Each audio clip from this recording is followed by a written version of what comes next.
with just under 3 minutes to play in the half. And the Lakers and the Cavaliers tied up 45. You look like you're gearing up all of a sudden. Welcome back to Staples. We have LeBron James and Kobe Bryant, a primetime matchup in L.A. And speaking of stars in prime time, with me Tom Cavanaugh and Eric McCormick. Stars of the upcoming series on TNT, Trust Me, starting next Monday. And I know you're a big basketball fan. Marv talks about your ability. Always sees you at the celebrity game. Tell us about your matchup tonight and watching this one. Well, I was saying to Eric, this is one of the thrills, like, to be at this game, watching probably the two preeminent players of the game going at it. And the great thing is they're actually guarding each other partially sometimes. You know, you don't expect Kobe to be guarding LeBron to be guarding Kobe normally. I mean, they have to switch off occasionally, but watching the two of them go at it, it's amazing.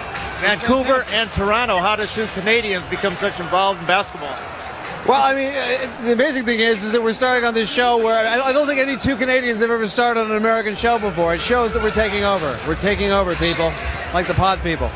Well, the show sounds pretty good about an advertising agency in Chicago. A conflict, talks about personality conflicts, egos, and all.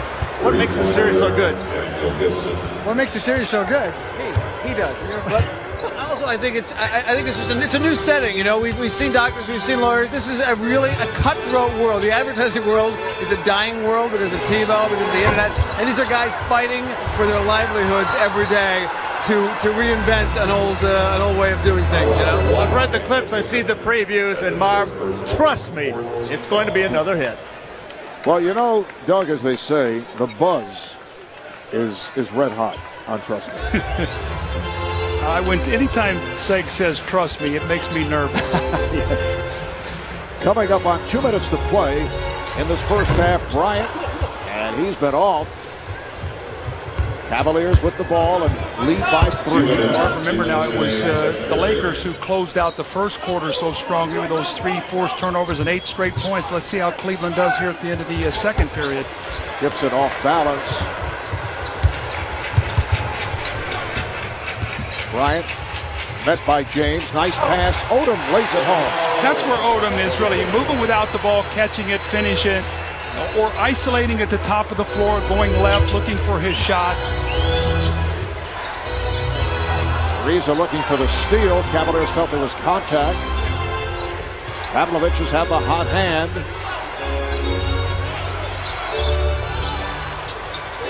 Shot clock to 4. Gibson slipped it inside, and Wallace was fouled.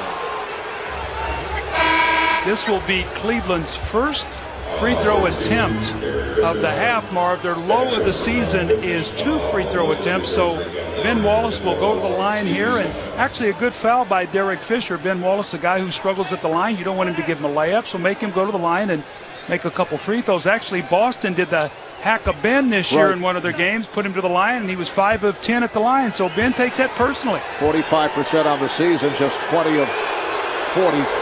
Goes with that high arcing style to open things up. Let's check in with Ernie Johnson back in our Atlanta studio.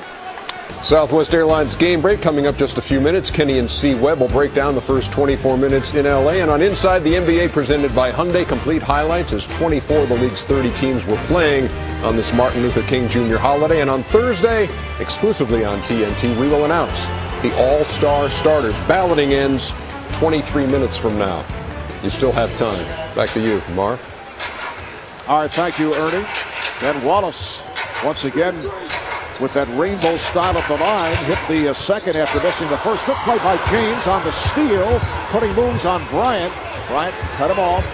Final minute of this first half. Here is James. Went 1-on-2. He forced it.